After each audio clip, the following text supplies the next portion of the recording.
Today on V12 Productions Live, Railroad Oddities. From the massive and bizarre structures that once kept the railroad running, to a rail line that goes right down the middle of a busy street. Plus, we'll learn about the practical function of these unusual looking machines. And what happens when you combine an EMD with a GE? It's all next on V12 Productions Live.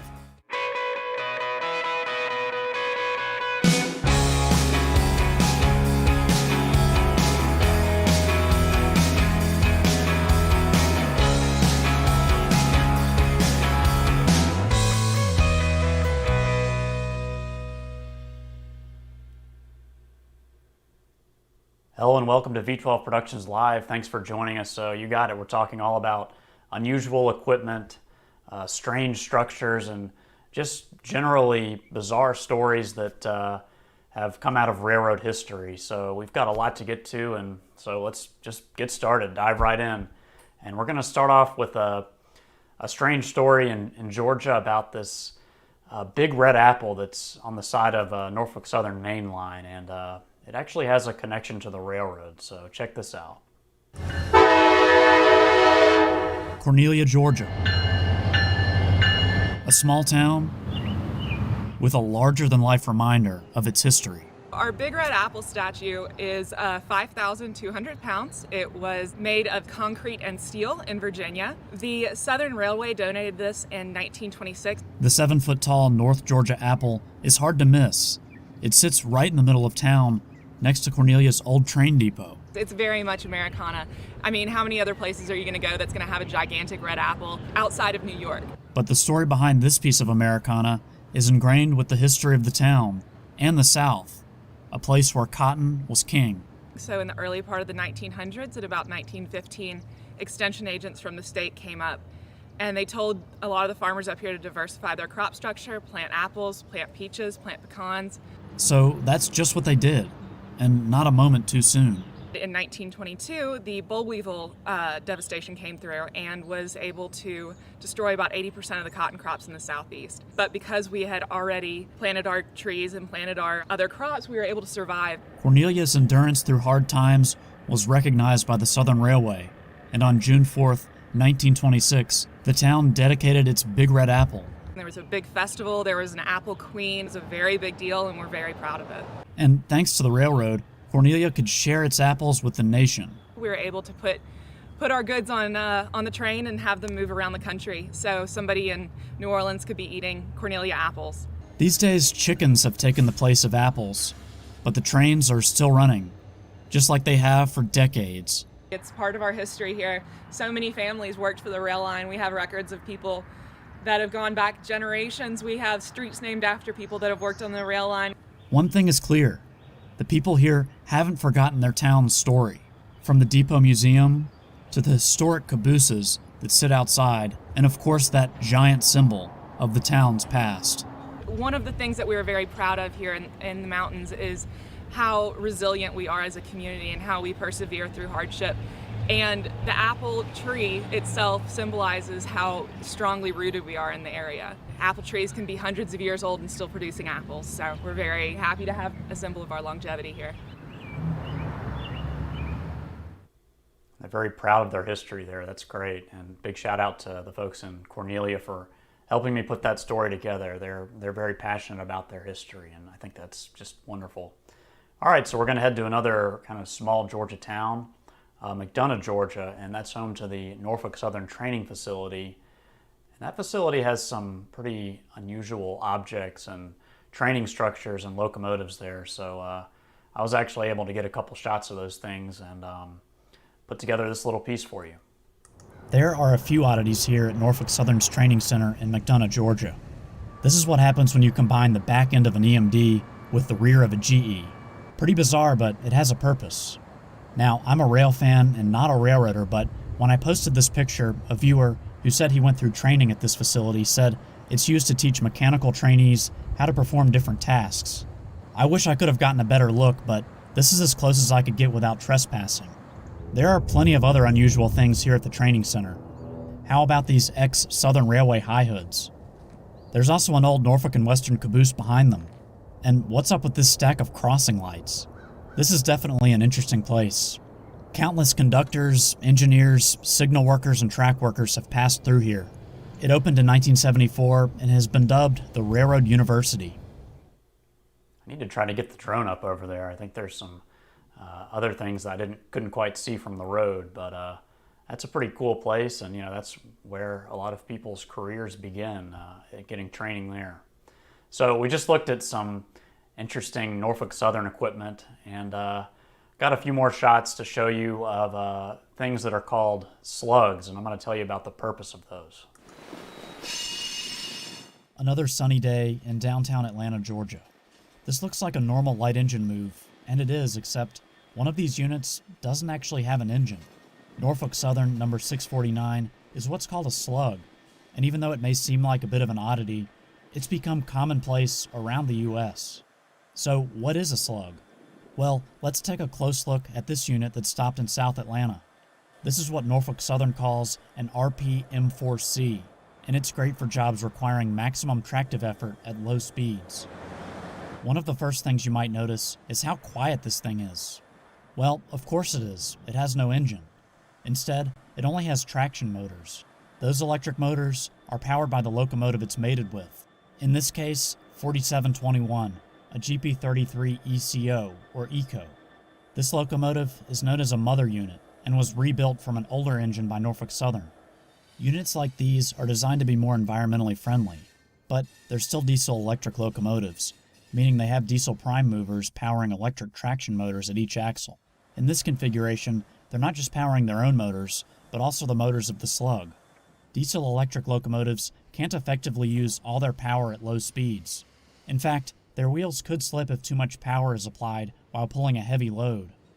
But applying this power to extra traction motors helps them achieve greater tractive effort. Here are all the connections needed to make this work. You'll also note that this slug has a fuel tank. It was rebuilt from a former locomotive. In this overhead shot, you can also see all the ventilation fans and diesel exhaust the unit is missing. But what you don't see is the ballast that's been added to give 653 more weight since it does not have a prime mover. This also helps increase traction. Now, this unit has a distinctive feature that not all slugs have: dynamic brakes. You can see some of the cooling equipment at the top center of it. This means the engineer can basically turn the traction motors into generators to help slow down the train. 653 is what's known as a road slug, and it can often be seen switching local industries. Of course, there are also slugs that you'll pretty much only see in yards. NS number 892, working Brosnan Yard in Macon, Georgia, is a good example of this. It was rebuilt from EMD SD40-2 parts and is mated with an SD33 ECO. The large hump in the middle houses dynamic braking equipment. So, now that we've seen some slugs in action, there's still one more question to answer. How'd they get that name? Well, from the research I've done, it's pretty simple, because they perform well doing work at low speeds. So, there you go, another interesting piece of engineering that helps the railroad get the job done.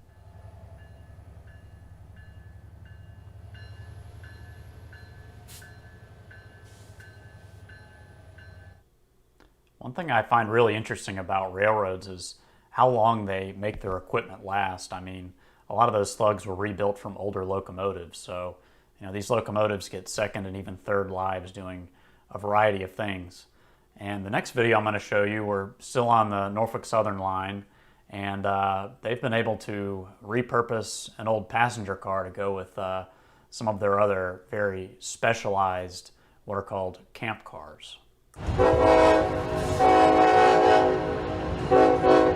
Maintenance of way. It's a tough job that requires special skills and specialized equipment. But where do these Norfolk Southern workers go when it's time to call it a day? Well, they may end up staying aboard one of these specialized trains. They're made up of what are called camp cars, which are owned by Norfolk Southern. Today, this line of cars is parked in the Georgia town of Tallapoosa. Usually equipment like this is located near a job site. It has everything the workers need to live while they're on the road. They sleep in prefabricated buildings placed on top of flat cars. Power is supplied by diesel generators, and food is served here. According to the website altoonaworks.info, this was once Southern Railway number 1728, a railway post office and baggage car, It was built in 1950 and overhauled in 2014. This entire train definitely shows off an interesting aspect of railroading, but like a lot of things, operations like this were affected by the COVID-19 pandemic. According to an article posted on Norfolk Southern's website in May of 2020, the company was housing its maintenance of way employees in hotel rooms. It was hard to tell if anyone was living in these when this footage was shot in February of 2021, although this generator beside the dining car was on. Before the pandemic, Norfolk Southern was the only Class 1 railroad still operating camp cars. But operational or not, they're just another example of how the railroad gets the job done.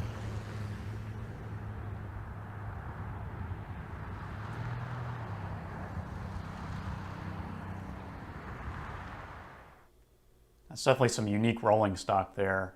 And we're going to look at some more unique pieces of rolling stock in a minute. But now I want to show you guys some kind of unusual structures that can be found around the United States. There's not many left. They're very unusual looking. They're massive, but they used to serve a very important purpose.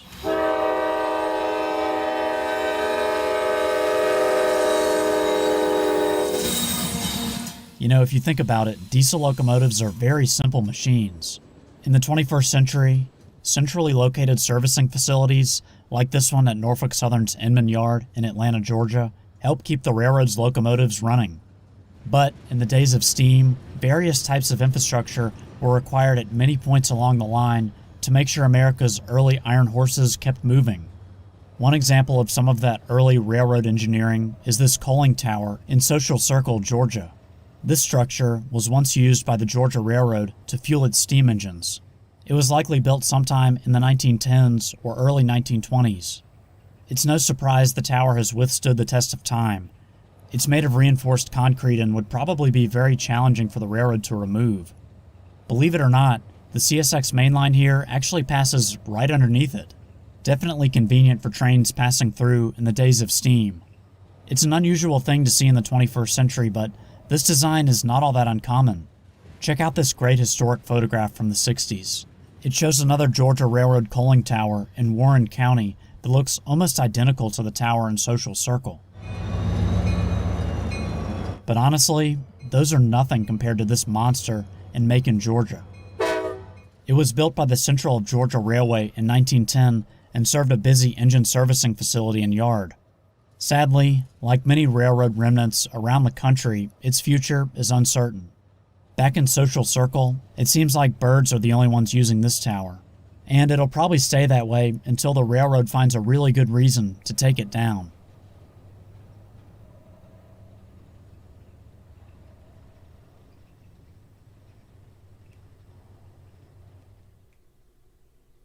All right, coming back out here live. And those were some pretty cool structures there, and you got a glimpse of that one in Macon, so I want to kind of give you a little bit of a closer look at that one because that thing is absolutely massive, and it's, when you see it, you're like, where on earth did this thing come from? Why is this here? So take a look at this. I got a whole piece on it for you.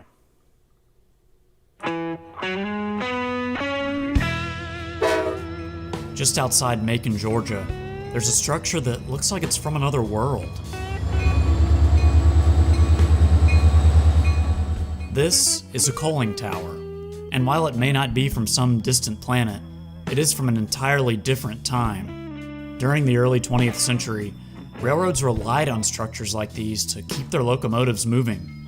Up until the late 1950s, trains were propelled by steam and burned coal.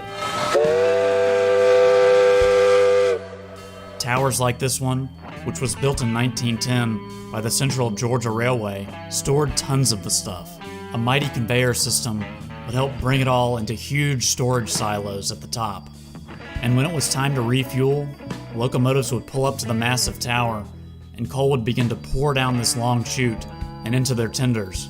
Although it's hard to imagine now, this structure was once part of a large engine servicing facility and yard. These days, the tracks are gone, and the trains working around Norfolk Southern's Brosnan Yard burn diesel. But even though it's no longer used, this old building is a testament to the engineers of the day. Many of these old towers were built so well, companies have found it to be too costly and disruptive to tear them down. it's unclear what could be next for this historic structure. So for now, it will continue to stand here, watching over Macon and reminding us of a bygone era.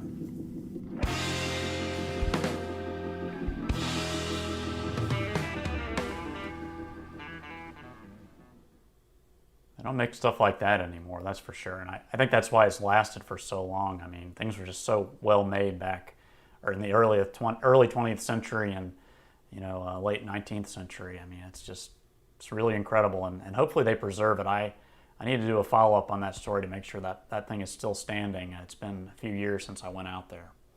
So I saw one more thing while I was down in Macon, and it's maybe not all that uncommon, but this is what the railroad has to do when they're going over a road and there's no lights, no signals. It's a public crossing, and sometimes they actually have to, the crew has to get out and stop traffic. So I actually got to capture that moment. Not all roads have crossing lights or gates, and sometimes rail crew members have to dismount and stop traffic. These two men are flagging the crossing on 7th Street in Macon, Georgia.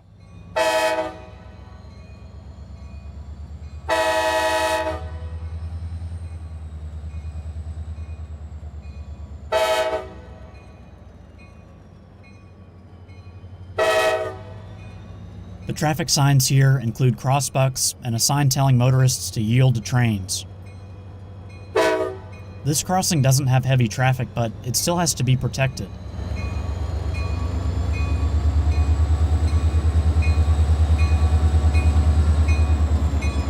This is a local heading out of Macon's Brosnan Yard on a nice sunny day in September 2018.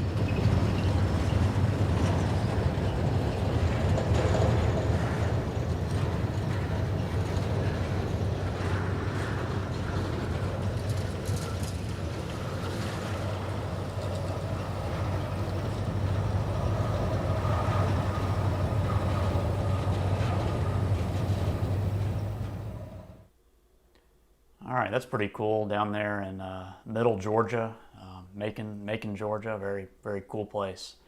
Now we're going to head northeast, and we're going to go to Augusta.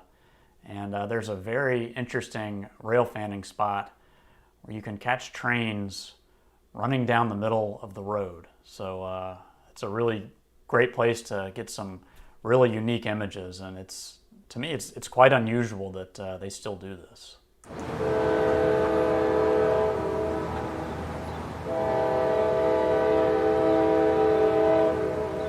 Welcome to 6th Street in Augusta, Georgia. When you hear this city's name, the famed Masters Golf Tournament may come to mind. But for rail fans, this town is known for its street running.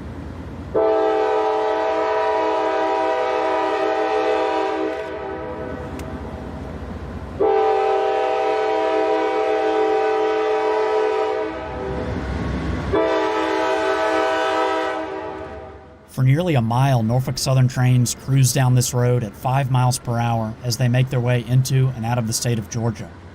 South Carolina is on the other side of the Savannah River. This right-of-way is ex-Southern Railway. And by the way, the trains don't have to stop at any traffic lights. There's a lot of history here and plenty of opportunities to get some really memorable shots of trains.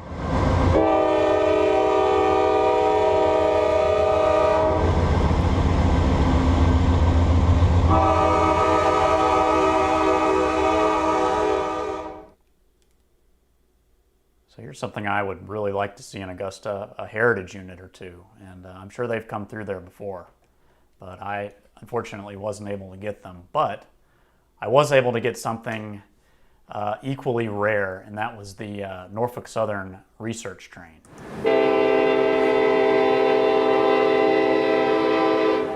Watching trains run down the middle of the road in Augusta, Georgia is really cool, but how about watching the Norfolk Southern research train make its way down 6th Street?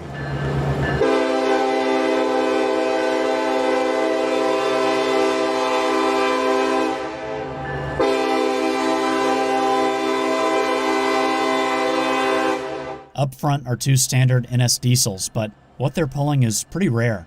First up is what the railroad calls the brick. It, along with research car number 36, have special sensors that measure track geometry. They look at things like the alignment of the rails and also the rail profile or rail wear. Research car number 36 also houses processing and recording equipment. The brick was once a Norfolk & Western SD40, and the research car was once a Santa Fe business coach, according to AltoonaWorks.info. Some pretty unique equipment there, and it looks great. I mean, that kind of brown, I guess, would that be maybe Tuscan red kind of color that they use on that equipment is really, really sharp. You got to hats off to Norfolk Southern for making their stuff look so good. All right, so now we're going to move on to another piece of rolling stock, and maybe it doesn't look quite as good as that research train. It's obviously seen a lot of action. It's worked pretty hard in its career, but this thing is massive, and of course it's built for a purpose. If you want to move something big, the railroad can probably handle it. This train is carrying a heat exchanger made by Thermal Engineering International. But sometimes, loads are even bigger than this one. So big, they require this rare piece of rolling stock. It's called a depressed center flat car and is used to haul power-generating turbines. The reporting marks on here tell us who owns it. GEGX, General Electric Gas Turbine. Today, it's sitting near CSX's Halsey Yard in Atlanta, Georgia. But the turbines this thing carries are made about 145 miles away in Greenville, South Carolina. There's no doubt, this car can handle some serious tonnage. It weighs in at 473,000 pounds, and its load limit, 786,000 pounds. Just for comparison, a GE Evolution Series locomotive like this one weighs around 430,000 pounds. Everything about this thing is heavy duty. It's got 4 trucks on each end and a grand total of 16 axles. The car is also articulated, helping it negotiate curves. And check out the car's deck. You need some serious hardware to make sure a turbine stays secure. There's also a hydraulic system here. There are cars out there that are able to lift and shift themselves both left and right and up and down with setups like this. I would guess this would be capable of doing that, but maybe an expert can weigh in on that detail. This definitely falls into the high and wide category when it's loaded. In fact, the cargo it carries is so specialized, it travels with its own crew. They ride in this classic red caboose to monitor the load. The caboose belongs to Casgro Rail Corporation. They build and supply heavy-duty rail cars. It's unusual to see a red caboose on a Class 1 railroad, so it's fitting that this one is hooked up to such an unusual piece of rolling stock. Both cars make quite an impression on anyone who sees them and show the amazing engineering the railroad and its customers use to get the job done.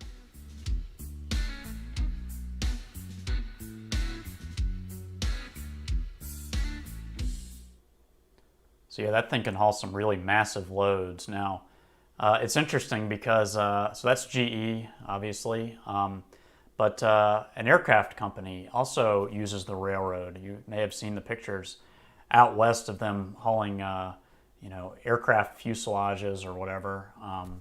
But they also have some other pieces of rolling stock that I guess basically haul parts. And I actually unknowingly recorded a few of these cars last year, so this is what I saw. I'm not exactly sure what was in these cars, but if you look at the reporting marks on the first one, you can see it's associated with a pretty major customer. TBCX indicates this car belongs to Boeing. A little internet research says its numbers indicate the type of plane it's carrying parts for. So this one would have components for a 767. The car behind that one had Canadian national marks and looked like a larger version of the Boeing rolling stock. All right, so while we're on the topic of unusual rolling stock, of course, the American red caboose used to be pretty commonplace on railroads, but of course it's kind of odd to see one now. You saw that in one of the previous stories about that GE car, that big yellow massive thing. But when these things died out, a lot of them were scrapped, but I was actually able to find one in a junkyard here in Atlanta, and of course the junkyard was sold not all that long ago, maybe a few years ago, and I happened to show up when they were taking that big caboose out, and they had a big crane, and I was able to document the whole thing. West Midtown in Atlanta, Georgia. It's not a place you'd expect to find a decades-old caboose, but Seaboard Coastline number 0604 has been sitting here for more than 30 years. It was built in the mid-60s, and limited internet research suggests the caboose was involved in a derailment and ended up at this former scrapyard, ultimately being saved from the scrapper's torch after it was converted into an on-site office.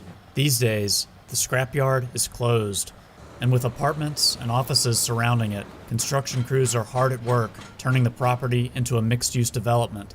But before they can make any more progress, they've got to get 0604 off its track and onto a truck. First, they tried to make the job a little easier by removing the cupola on top. But after about a day of work and a fire inside, they decided to leave it alone. And after a few cuts with the torch, it was time to rig it up to the crane and get it off the ground. With a steady hand, the crane operator slowly lifted the old piece of rolling stock into the air. The caboose weighs in at about 20 tons. No problem for this massive crane. Next, it was time for a few more cuts with the torch to get the old caboose ready to go. After that, another piece of machinery moved in. This Peterbilt truck with its lowboy trailer will transport the caboose to its temporary home. So, with all eyes on the crane and its load, the crew slowly set it down, and just like that, it was back on solid ground and ready for transport. Developers of the property say the caboose will be taken into storage and will ultimately be preserved. And while its days of riding the rails are long gone, at least this old railroad relic will soon find a new lease on life. All right, so there's an old Lionel caboose from my collection. Obviously, the caboose is really classic. But have you ever actually seen inside one of those things? You probably have if you've been to a railroad museum or a tourist railroad somewhere. But I was actually able, when I was in Cornelia, able to get a little tour into an old caboose. So I recorded all that, of course, and this is what it looks like. The classic red caboose, an American icon that goes back to the start of railroading. But what made these eye-catching cars so special, and where did they all go? The caboose was originally pressed into service in the 1830s, providing shelter for train crews. Before automatic air brakes, brakemen riding on board would wait for a signal from the engineer to climb onto the top of the train and manually apply the brakes on each car. A flagman would also be there to protect the rear of the train while it was stopped.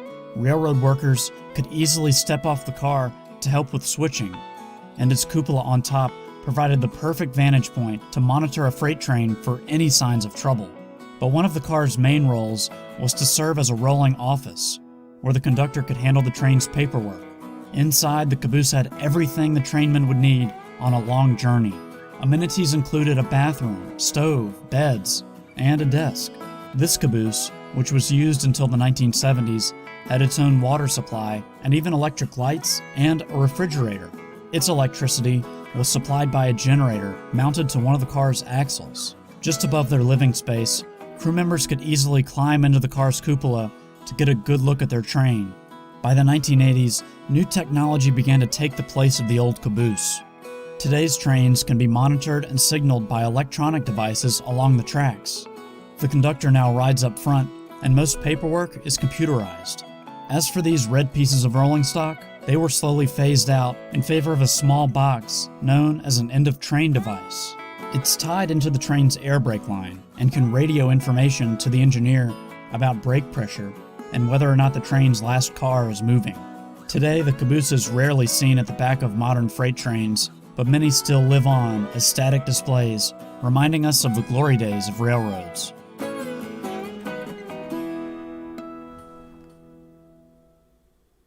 Yeah, you gotta love those things. And just taking a look at some of my rail fanning equipment here, the way I capture trains, one thing that's really helpful is a good scanner, and this is the one I use. It's the Bearcat, Uniden Bearcat 125 AT, so I would highly recommend this scanner. And I'm actually going to show you a story now that I used the scanner for, and it really came in handy. And this story is kind of one of those things of advancing railroad technology that unfortunately kind of spelled the end for things like the caboose. CSX Equipment Defect Detector. It's an odd thing to hear while listening to railroad radio traffic, a robotic voice transmitting to a passing train. But these unusual devices serve a very important function. As its automated broadcast says, this is called a defect detector. The one here is located in Tucker, Georgia, and this train is about to pass over it. So let's take a look at the different pieces of hardware in use here. First are these hotbox or hot bearing detectors. So-called hotboxes refer to overheated journal boxes used on older rolling stock with plain bearings. They contained oil-soaked cotton or rags that could catch a car on fire if the oil leaked or dried out. Modern equipment uses roller bearings, and this piece of technology here shoots up an infrared beam to measure how hot each one is. These infrared eyes are on each side of the track. Now, there's another reader here that's not part of the defect detector. This piece of hardware uses a radio signal to read the automatic equipment identification tags on freight cars. These tags help the railroad and its customers track shipments. As the end of this train passes over this spot, you can also see these metal flaps or cones sticking up on either side of the rails. They detect dragging equipment. If something hits them, a circuit is broken and the automated voice will broadcast it over the radio. This one is sprung and returns to its upright position if it's hit. There's also an axle counter here. It does just what its name suggests, and it can help the crew find where the problem is on their train. I believe this works by generating a magnetic field that the wheel flange interrupts. Fortunately, there was nothing wrong with this train, but the robotic transmission was not what I was expecting. No defects. Axle count malfunction. Total axle 269er. End of transmission. Sounds like it finally got the axle count at the end. Here's one more train passing over this detector in the opposite direction. CSX Equipment Defect Detector. Milepost 564.0. No defects. No defects. Total axle 578. End of transmission. No defects and no malfunctions on that one.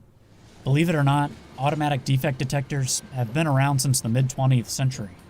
But the Seaboard Airline was the first to use equipment that verbally transmitted its results over the radio. Oh, and by the way, this right-of-way is ex-Seaboard Airline. Of course, this was just one of several advancements that spelled the end for the caboose and the vigilant crewmen who sat inside and watched over the train. Defect detectors aren't flashy and are fairly nondescript, but they're just one of the many tools the railroad uses to get the job done.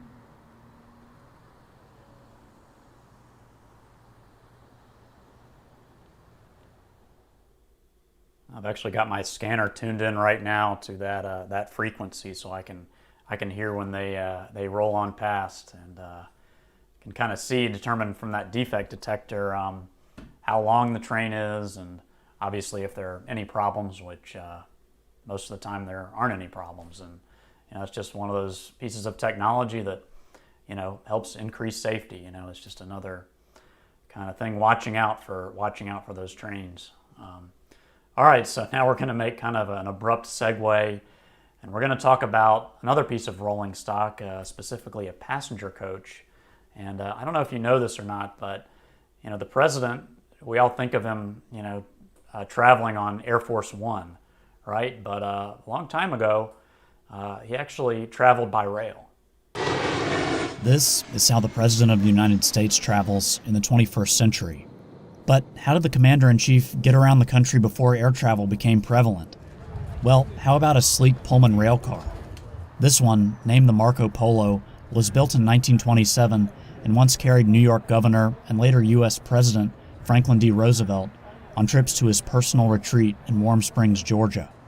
The car was part of a small fleet the Pullman Company maintained to serve VIPs. The president used it from 1933 until the early years of World War II, when it was replaced by an armored coach named the Ferdinand Magellan. In 1944, the Central of Georgia bought the car and changed its name to the Savannah. That railroad would eventually become a Southern Railway subsidiary in 1963. In the mid-1970s, the car was briefly loaned to the Chattanooga Choo Choo Hotel in Tennessee. Ultimately, the Southern would merge with Norfolk and Western to form Norfolk Southern in 1982. The company eventually refurbished the car and gave it its original name. Most notably, Norfolk Southern displayed the Marco Polo at Union Station in Washington, D.C. But now, it was time for a change of scenery. It's a tremendous day for the museum and the history of the museum. On Saturday, November 14, 2020, Norfolk Southern delivered the car to the Southeastern Railway Museum in Duluth, Georgia. I'm pleased to be here representing Norfolk Southern and to hand over the keys to the 70-foot long land yacht. Really, it's probably the Gulfstream jet of its day, albeit at an altitude of about 20 feet off the ground. But this car is much more than just another exhibit. And as we're moving our headquarters to Atlanta, it's important that we bring our history with us. And by placing the car here, we make our history and our heritage more accessible to all. And that heritage was on full display. NS 8099, which pays tribute to the Southern Railway, escorted the car to the museum. It was parked next to Southern 6901, an EMD E8 that once hauled the famous Crescent.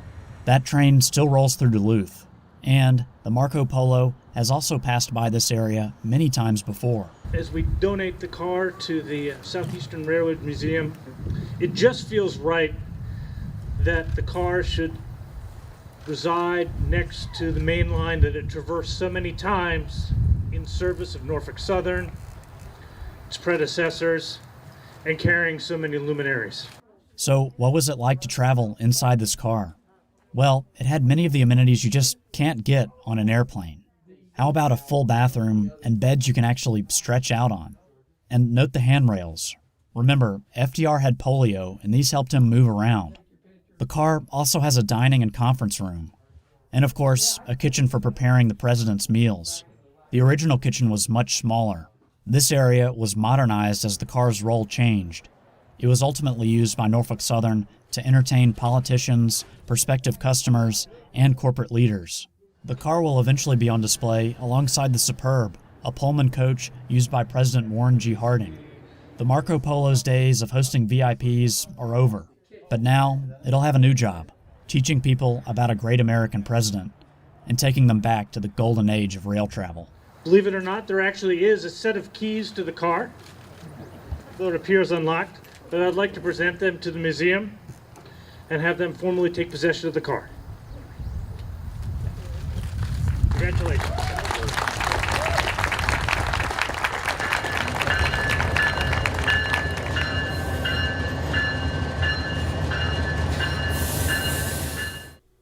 A lot of Southern Railway heritage in that one, and of course here's their logo. The Southern serves the South, and as we know, the Southern and Norfolk and Western merged to form Norfolk Southern. So that's what we see in the present day.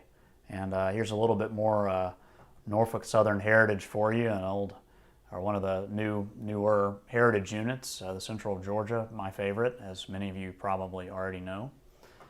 All right, so we've looked at some unusual equipment, some really cool equipment, rolling stock. Now I want to tell you guys a story that you may be familiar with. It's from the Civil War, and it's called the Great Locomotive Chase back then. And not only is the story a little bit unusual, but kind of the present day story of kind of what happened to the people who participated and where they're buried. This is kind of a spooky story too, so I think it'll be interesting, and you hopefully will learn something. A full moon. Creatures of the night are out, and we're headed to a graveyard to find some of the men involved in one of the most famous stories in railroad history. All right, I'm just kidding. As you can see, it's the middle of the day, but we are headed to the burial site of some of Atlanta's most well-known residents. This is Oakland Cemetery. Opened in 1850, it was originally called City Cemetery, but in 1872, it was renamed to reflect the large number of oak trees on the property. Famous names like Margaret Mitchell, author of Gone with the Wind, and Maynard Jackson, Atlanta's first African-American mayor, are buried here. One of Oakland's most striking features is its Civil War graves.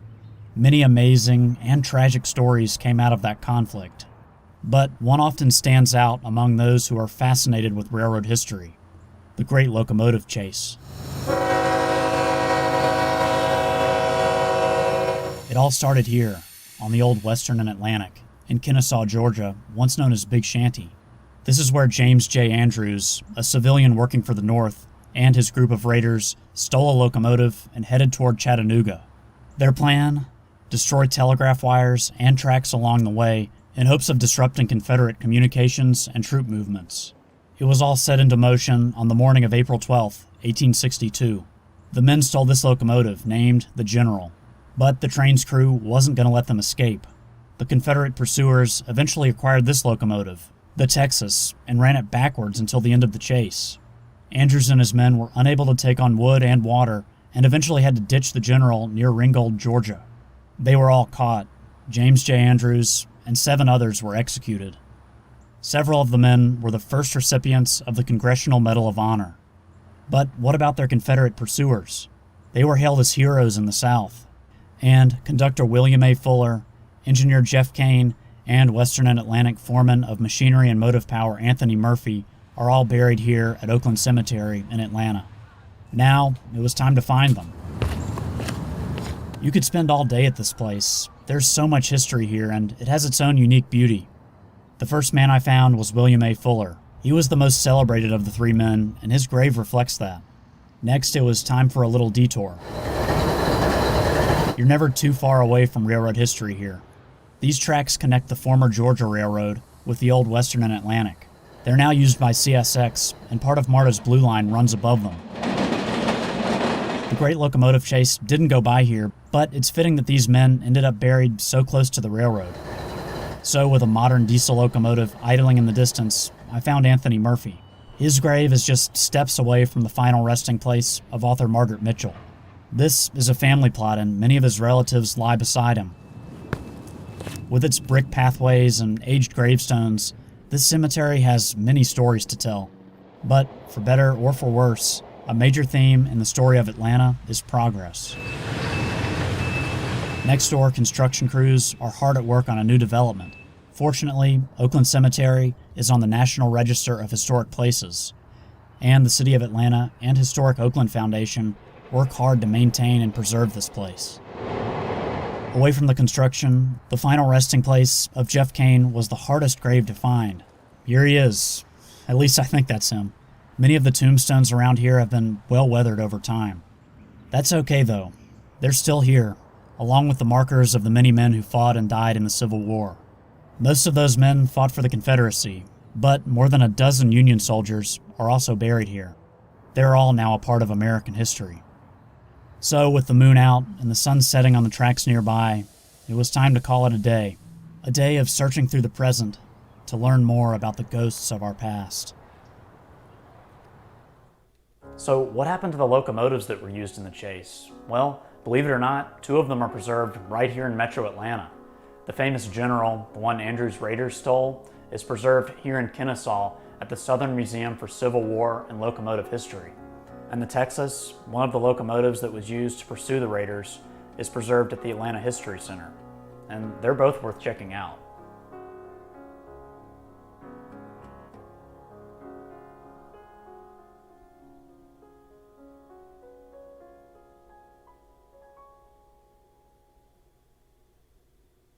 Okay, well, I think we're going to keep it in the steam era for right now. There's another story I want to show you. It's actually something that that I put together present day, but I don't know if you've ever wondered, what did these guys do back in the steam era when they didn't have all this, heavy equipment that could help them out, like for example, re-railing a locomotive. Well, unfortunately, a tourist train that I was chasing, the Somerville Steam Special, actually had a very minor derailment, but the crew of that actually had to kind of really think on their feet and figure out how to get the wheels back on track. And they did it all using the original equipment that would have been used probably 100 years ago. So check this out.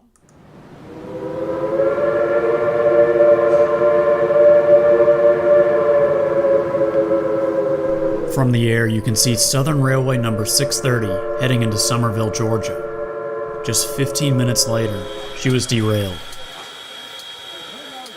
Packed gravel at a crossing likely caused her front wheels to come off the tracks. With a crowd gathering, the train crew went to work. They pulled re-railers off the tender and wedged them under the wheels. And after pushing the crowd back, they were ready to re-rail the 113-year-old locomotive. Their first try was unsuccessful.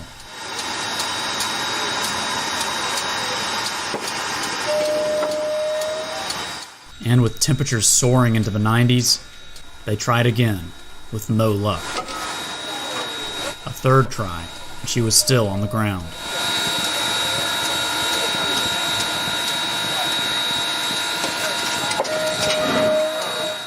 Then, things started to get interesting.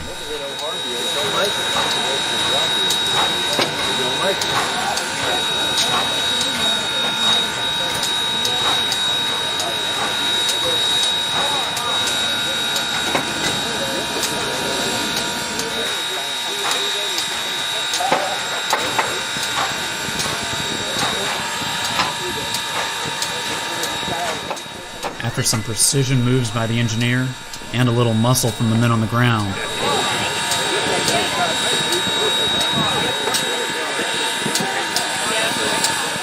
.630 was finally back on track.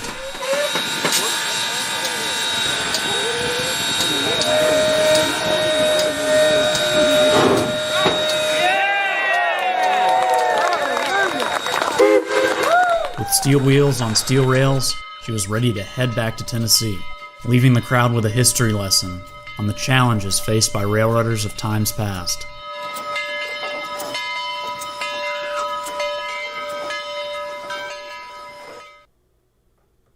All right, well, that's Southern Railway number 630, very classic locomotive.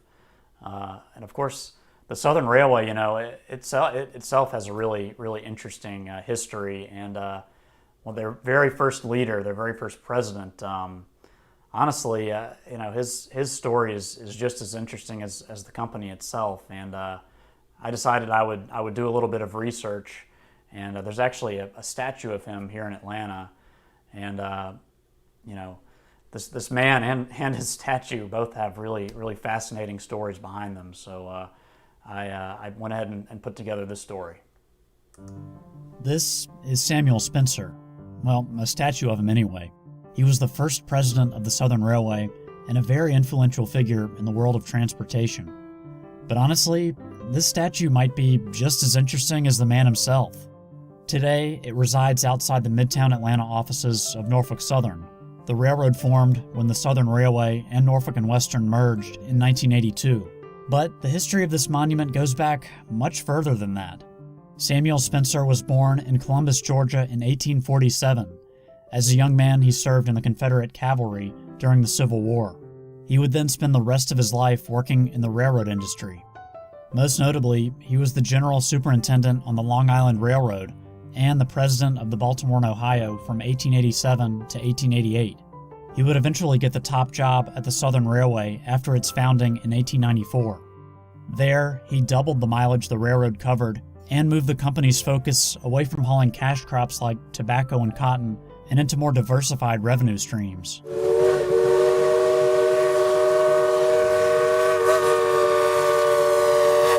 In 1906, after 12 years in office, he was tragically killed in an accident. The train his private rail car was attached to became uncoupled and was struck by another train behind it. He was just 59 years old. After his death, 30,000 Southern Railway employees donated money to create this statue that still stands today. But that's only the beginning of the story for this 110-year-old piece of metal. The first thing we should note is who designed it. The work of sculptor Daniel Chester French may not immediately be familiar to you, but take a close look at how he posed Mr. Spencer, seated in a large armchair with his coat draped over one of the arms. Look familiar? Well, that's because Daniel Chester French also designed the statue of Abraham Lincoln inside the Lincoln Memorial in Washington, D.C. That monument was dedicated in 1922. But 12 years before that, another event was happening at Terminal Station in downtown Atlanta. In 1910, the statue of Samuel Spencer was unveiled to the city. You can see him in the corner of this great overhead shot courtesy of the Atlanta Journal-Constitution. He would sit here watching over the station until it was closed in 1970. The elegant structure was demolished in 1972. The not-so-elegant Richard B. Russell Federal Building now stands in its place. But before its demolition, Mr. Spencer's statue was moved to Atlanta's only surviving passenger rail facility, Peachtree Station in the city's Brookwood neighborhood. The letters on the building spell out the name of the company Samuel Spencer built. Today, Southern Railway is gone, but one of its passenger trains, the Crescent, is still operated by Amtrak and stops here.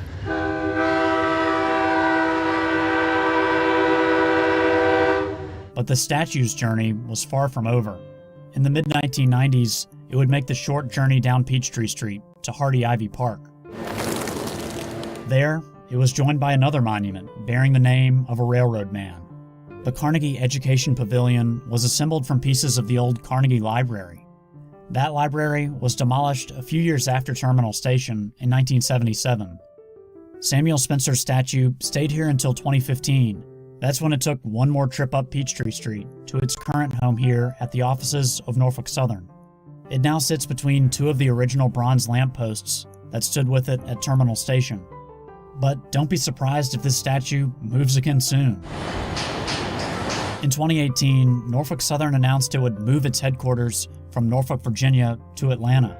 It's now building a new facility in Midtown, and that could mean yet another move for this well-traveled testament to the history of railroads in America.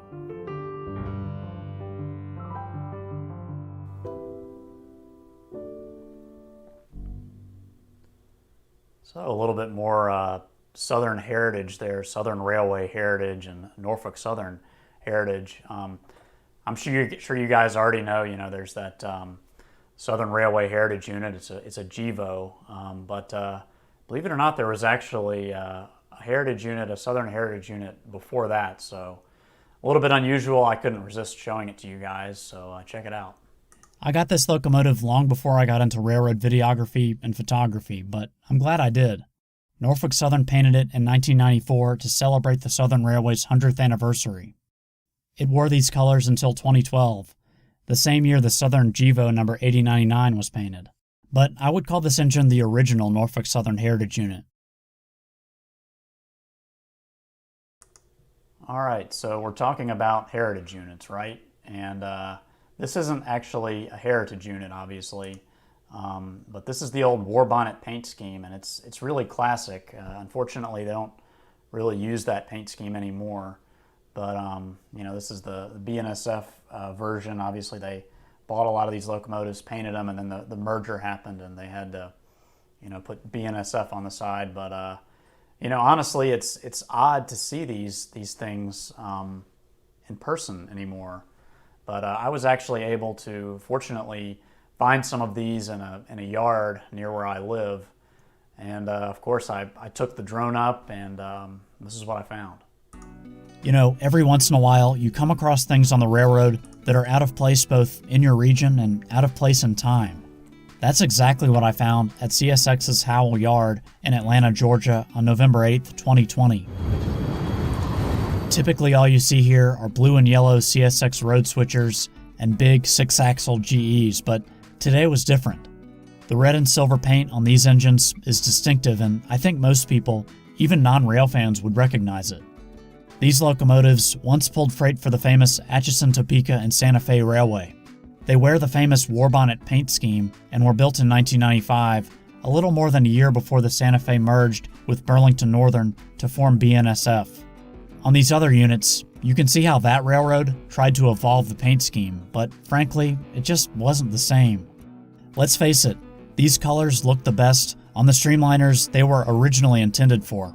The first locomotive to wear them was the Electromotive Corporation E1. The paint scheme itself was designed by Leyland Knickerbocker, who worked in the General Motors art and color section.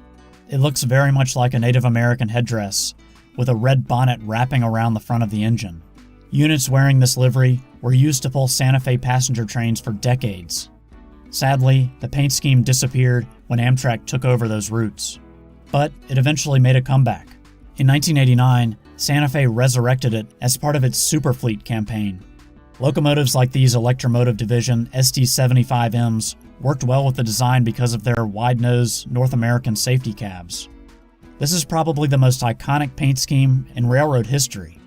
How many kids have toys painted like this?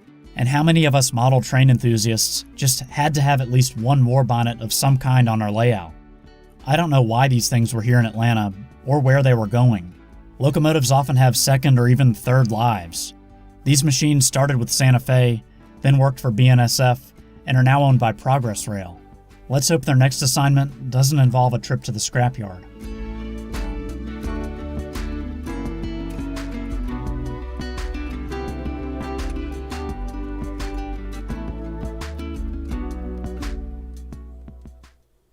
I mean, let's face it, a lot of rail fanning, it's just all about luck, just like in cards, all about luck. And you can see my BNSF Warbonnet back there. That's actually an Atlas model.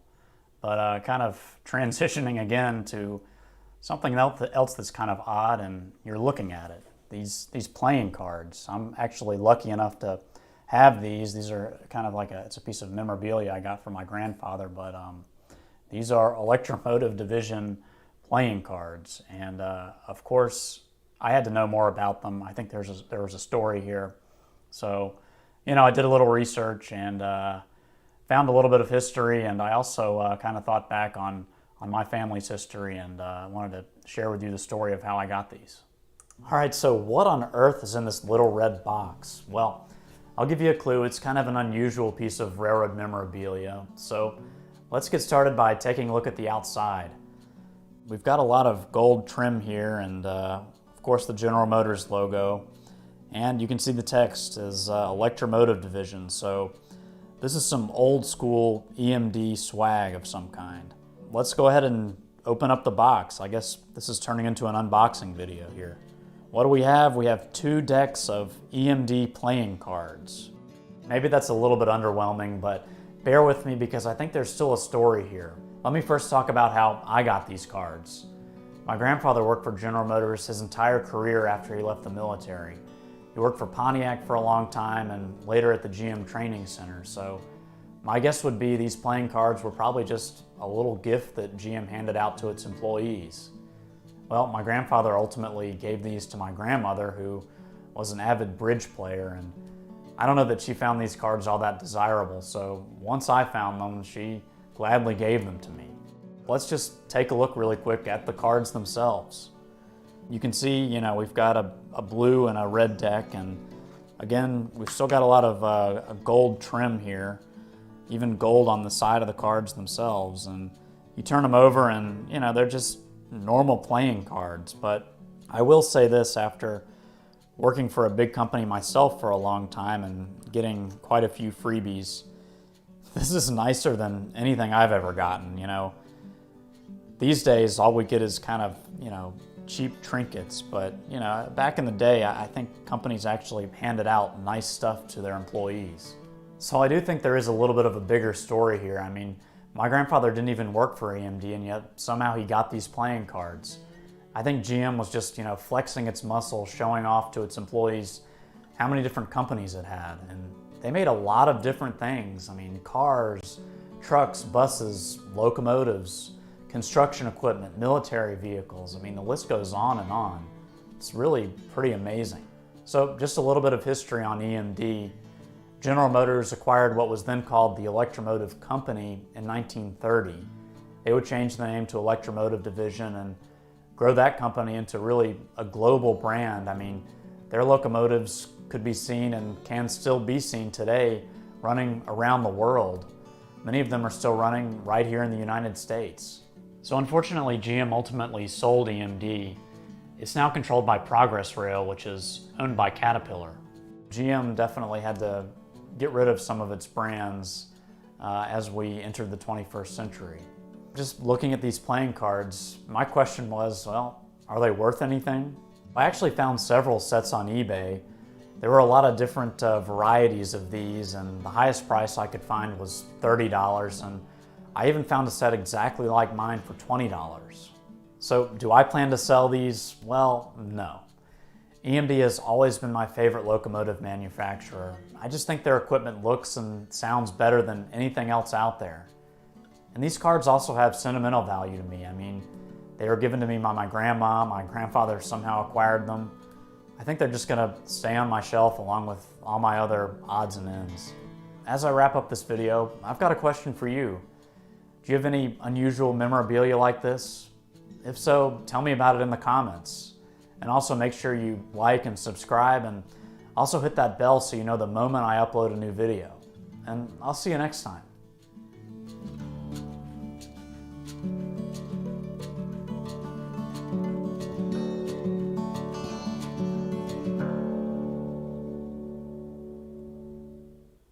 All right, so just one more shot of those classic playing cards.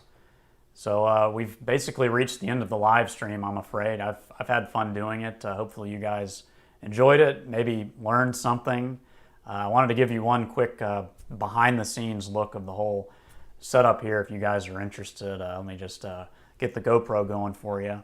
So obviously I have my little display set up here, but I've actually got this little switcher here. It's called an ATEM Mini, and you can kind of see I can switch between different cameras. So of course I've got my little display area. I got the Warbonnet model there and the playing cards, and I can actually switch over here, and you can see my shelf. I've got a few more things displayed there, and then of course got me right here looking at this camera. So again, about at the end of the live stream here, but I figured, you know, we were just looking at some EMD history, and I wanted to leave you guys with a really cool shot I got.